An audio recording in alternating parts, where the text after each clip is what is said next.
For 77 years, I woke up almost every day with the same question nagging at me. Is it too late? I had a family, a career, a whole life, but it never felt entirely my own. I spent all that time wondering if I'd ever find the courage to just be myself. I was blowing out 77 candles. That's when the realization hit me. This was my last chance. My hands were shaking against the tablecloth, not violently, just enough that I had to hide them. The room smelled like vanilla cake, familiar voices laughing. My whole family was there, smiling at me, celebrating a man they didn't actually know, when I knew if I didn't say it right then, I never would. I have lived 77 years playing a role, the straight man, the husband, the father of 3, the grandfather of 7, and at my birthday dinner, with the smoke still rising from the candles, I finally broke character. I said 4 words, "I need to tell you something," and then I told them the truth. I didn't raise my voice. I didn't cry. I just let the words fall onto the table. The silence that followed, it was heavier than anything I've ever felt. My oldest daughter started crying, not soft tears, gut-wrenching sobs. My son, he just stood up and walked out the front door without looking back. My name is Arthur, and for most of my life, I've felt like an actor playing a part. I played the dutiful son, the reliable husband, and the loving father. And I really was all of those things. But underneath it all, there was a man I never let anyone see, a man I barely let myself get to know.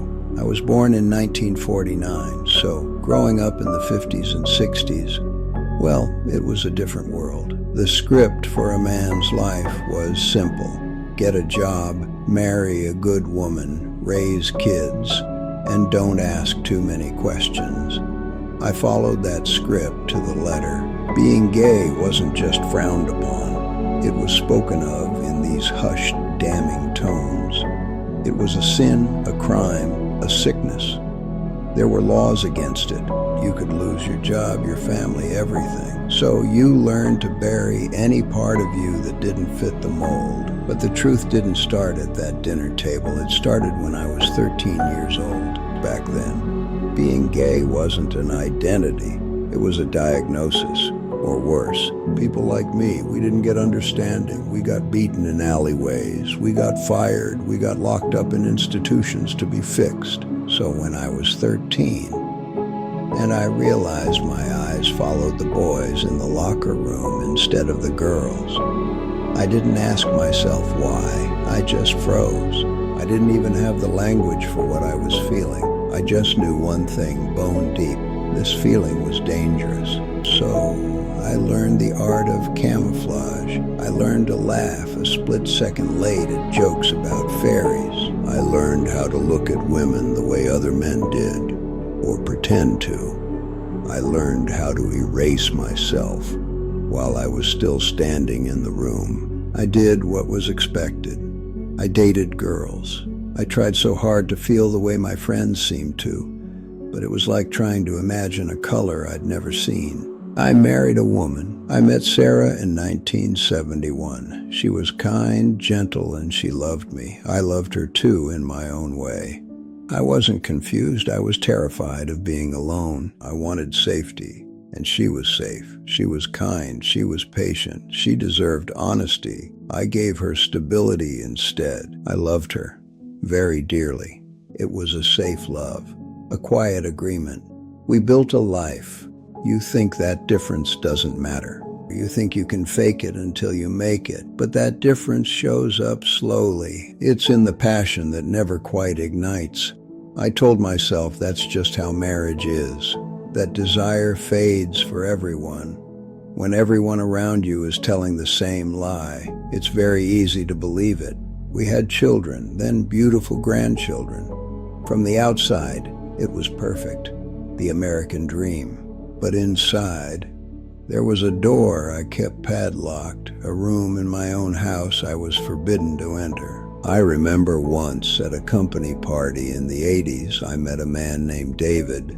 Just a handshake, a brief conversation about sales figures. But for a moment the mask slipped. I saw something in his eyes that mirrored my own, a recognition. We didn't say anything real. We couldn't. I went home that night and sat in the dark for hours, terrified. Terrified that I had been seen, terrified that I wanted to be. Now, looking back at the twilight of my life, I don't have regrets about the family I raised. I love them more than anything. But there is a grief for the life that never was. For the Arthur who might have danced, who might have loved without fear. I'm telling you this now because I'm tired of the acting. I want, just for once, for the script to be my own. Sarah passed away 5 years ago. I was 72. Grief didn't crash in all at once. It seeped in, like water under a door, and the silence in the house was deafening. After all the condolences and arrangements were done, I was left truly alone with my thoughts for the first time in decades. No one asking what I wanted for dinner, but beneath the terrible sadness, there was something else. That hum of regret got a lot louder. Then the pandemic lockdowns hit, and the isolation was absolute. I didn't celebrate that feeling. I felt guilty for even having it. But something inside me began to breathe. Like a prisoner realizing the guard had fallen asleep, I started noticing the world again, how people connected, what real desire looked like. I thought it would be a nice thing to leave for my children. But as I wrote, the past came rushing back. Page after page was filled with the life everyone knew. But when I got to my 20s, I hit a wall. I couldn't write David's name. It was a wound that had never really healed. My daughter Eleanor would call to check in, and she could hear the sadness in my voice. One afternoon, she just asked me, "Dad, what's wrong? You sound so lost." And the dam just broke. Decades of walls I'd so carefully built just crumbled.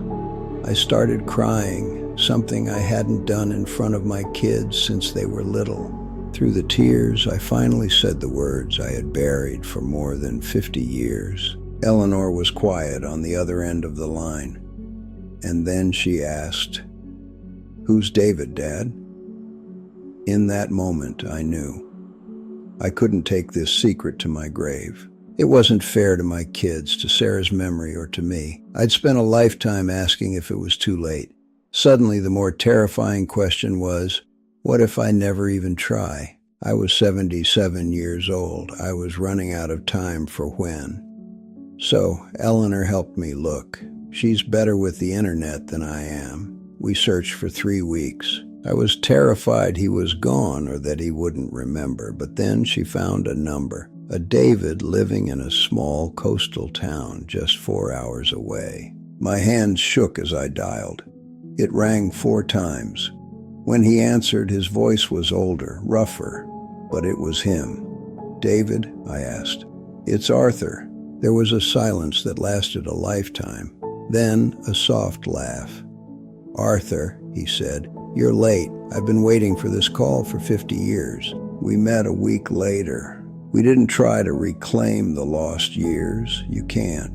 It wasn't dramatic. No cinematic music, no lightning bolt. 2 old men complaining about the weather and weak coffee. But when he looked at me, really looked at me, something in my chest unlocked. It wasn't just excitement, it was recognition. Like looking in a mirror and finally seeing my own reflection.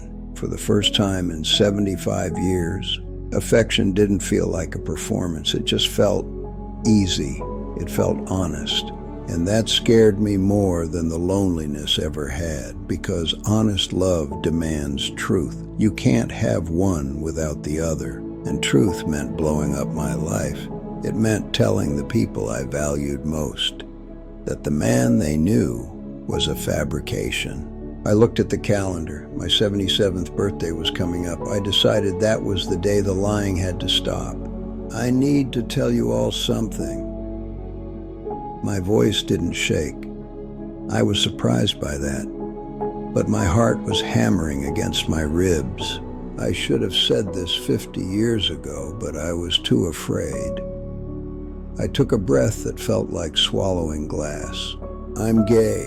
The room didn't just go quiet, it stopped, as I said before. My daughter cried. She looked at me like a stranger. My son's silence was worse than any yelling, the way he just left. It confirmed every fear the 13-year-old boy inside me ever had. But my youngest granddaughter came around the table. She grabbed my hand and held it so tightly, my knuckles turned white. In that moment, surrounded by wreckage I had just created, I felt something new, relief. She whispered, "It's okay, Grandpa. I'm glad you're free." That dinner didn't fix everything, but the lie was over. The padlock was broken. I don't have decades left. Let's be realistic. That fact used to terrify me. Now, it just makes the time feel precious. I wake up as myself. I don't edit my words before I speak them. I don't police where my eyes look. Yesterday, I held his hand walking down the street. At 77 years old, it wasn't a dramatic movie ending. It was quiet. It was peaceful. It was the feeling of finally putting down a heavy weight I'd carried since 1968. I finished my memoir. The last chapter is about David. Eleanor says it's the best part. I want my grandchildren to know that truth matters more than fear. I've shared the hardest truth of my life with you today. Listen to an old man for a second. If you're hiding something, who you are, who you love, please don't wait until your 77th birthday. You do not get a reward for suffering in silence. That even if you take the long way around, even if you get lost for decades, you can still find your way back to yourself. Don't wait until you're 77. Thank you for listening to an old man's story. Make the call. It's never too late.